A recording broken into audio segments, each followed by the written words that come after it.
Hey y'all, it's Papyrus.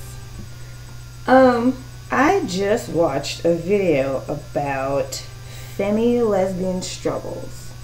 That is the name of the video, and I'm sure if you were to search it, you would find plenty of videos that have that title. But as you can imagine, this video is about being disrespected in public and constantly having to come out every day because of the just like having a feminine representation and how people have that whole look gay thing, which is ridiculous. As an out and avid bisexual / trans person, I feel as though, when was this particular video made? Oh, it's recent. It was made in June.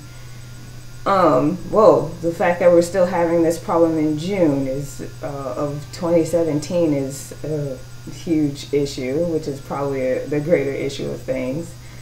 But it just goes to show how institutionalized misogyny is still running rampant, alive and well, and nobody really wants to talk about it.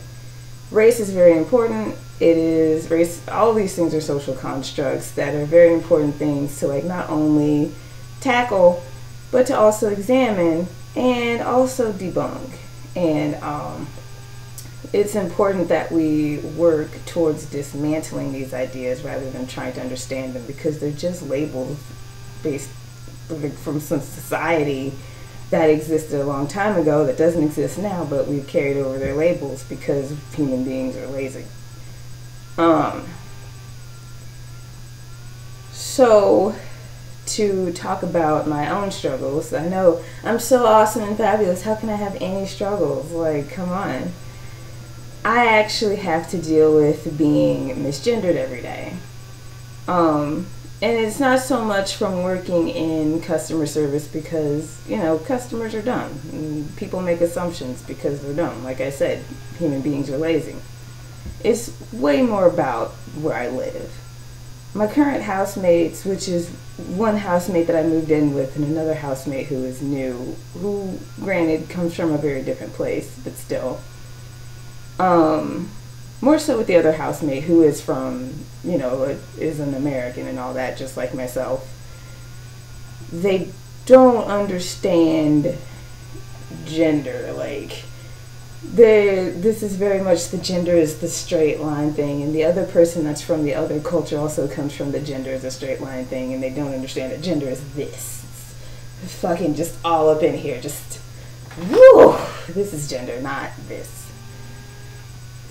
And I kind of have more patience with it from the person that's from the other culture, though. Like, out of all the cultures where more genders are a thing, of course we had to go with this one.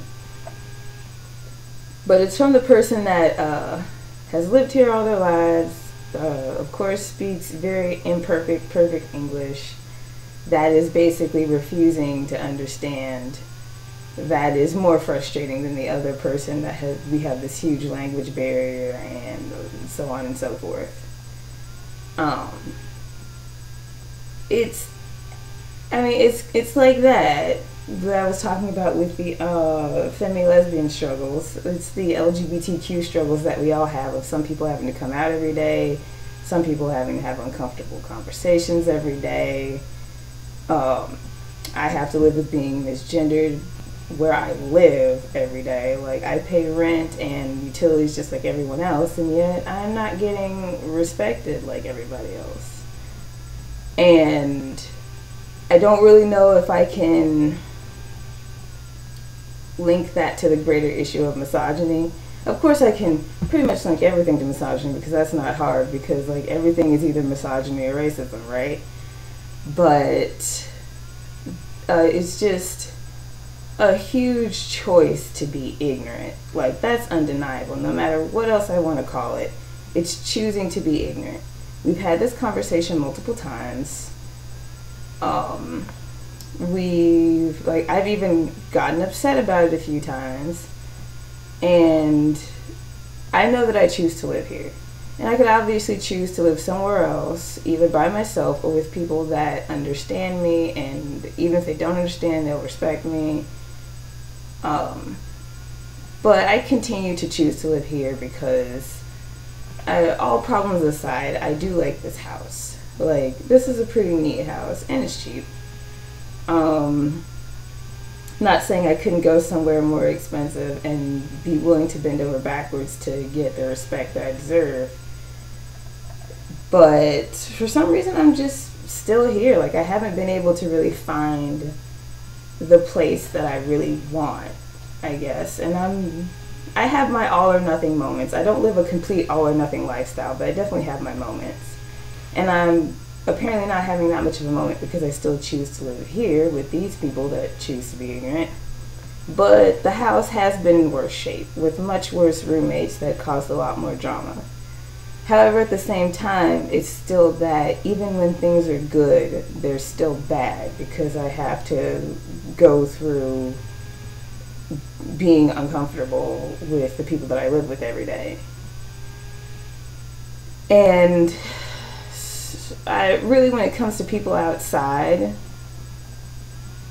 I haven't really had a whole lot of problems. I feel like, and then I went through a period of being like bald for a long time, and then the people I've been around just don't have a tendency to argue with me, or if they do, maybe I just go ahead and walk away or something, and I don't accept or acknowledge that they're like trying to bring me down about my sexual orientation or gender identity. But I really haven't had much problems since I left Louisiana. And the last major issues that I had were also at home. Not saying that overall Louisiana being homophobic and transphobic as it is, and especially little small ass town Shreveport being as bad as it is. My problems, like after I dropped out of school and stuff like that, and in between the time in which I got my GED, because I left very shortly after I got my GED, my problems were still at home. I remember one time after my mother's mother died, my sister, I'm speaking on my biological family, asked something about my sexual orientation. My mom just like lost it and like said a whole bunch of like homophobic things, and it was like, first of all, why the fuck would you even ask her that? Her mom just died and she's trying to plan her funeral. And second of all, my family's just one big what the fuck is wrong with you situation. And then with my mom's boyfriend, I feel like this is the only person that's given me the "you're too cute to be that way." And of course, my initial response is, I went through my archive of all of my role models at the time and how many of them were lesbian. And I was like, are you saying like lesbians are ugly, first of all? And then I probably said something about, I know plenty of gay people who are better than you. Probably said that.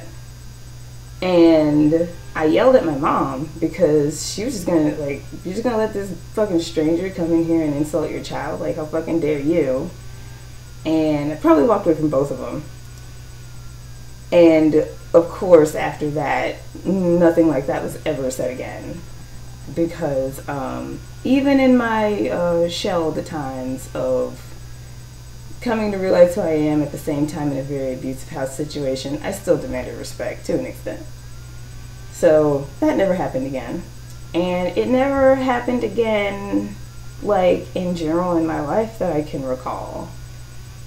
I feel like I've just said things to people and they've just been like, okay. But after I left Louisiana, I was really good about deliberately putting myself in accepting circles where people wouldn't say things like that.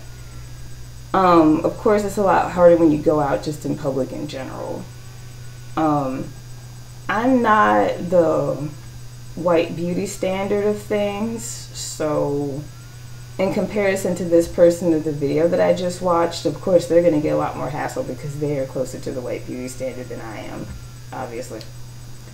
So I guess people just don't argue with you once it's like, oh, well, you know, you don't fit white beauty standards anyway, so you may as well just do what you want. And I don't really hang out with a whole bunch of people of color, for a variety of reasons.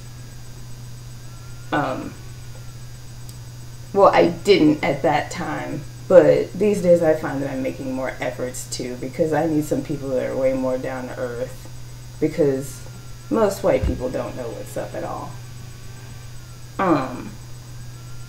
But I will say at the same time, a lot of those accepting circles didn't consist so much of people of color, because one thing that I've noticed about a lot of people of color, especially black people, is that a lot of them did fit that stereotype of being unaccepting towards LGBTQ people and being totally ignorant.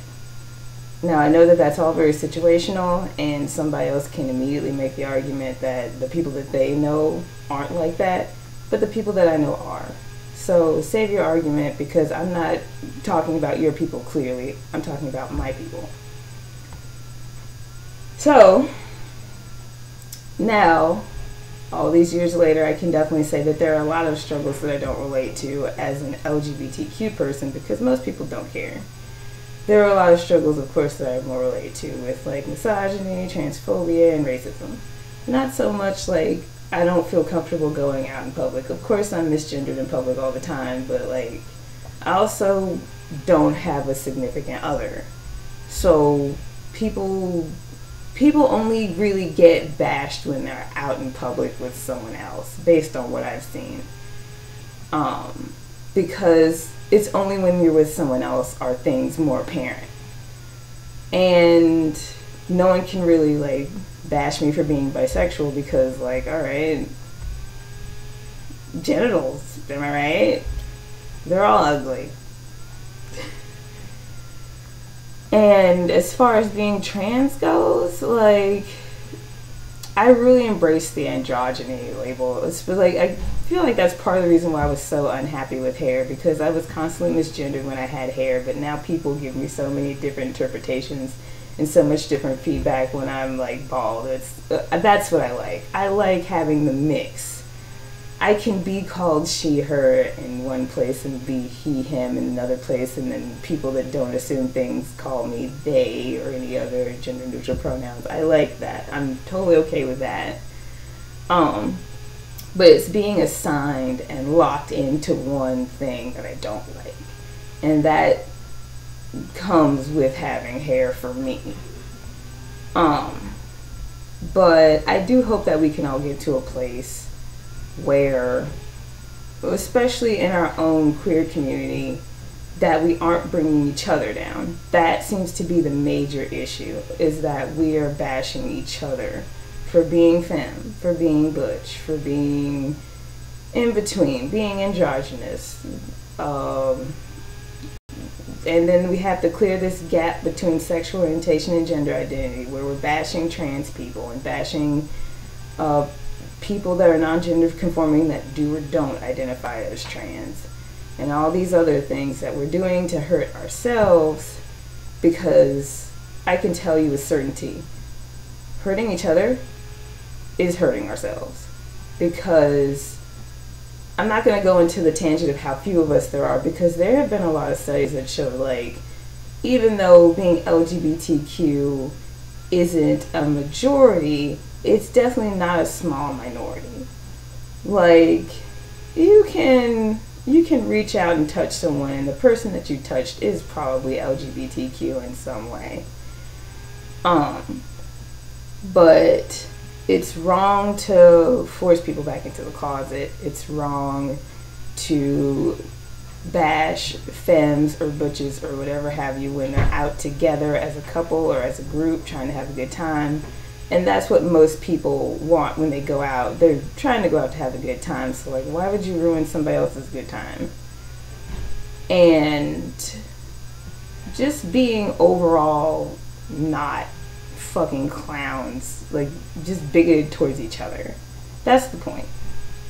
So, maybe we can take that and then teach these cis-het people what to do, because right now I have to deal with these fools that don't even want to try to learn, and I feel like maybe how we treat each other is a part of the problem, because the children learn from the adults. So I hope y'all can take this message in kind. This is Papyrus. See ya.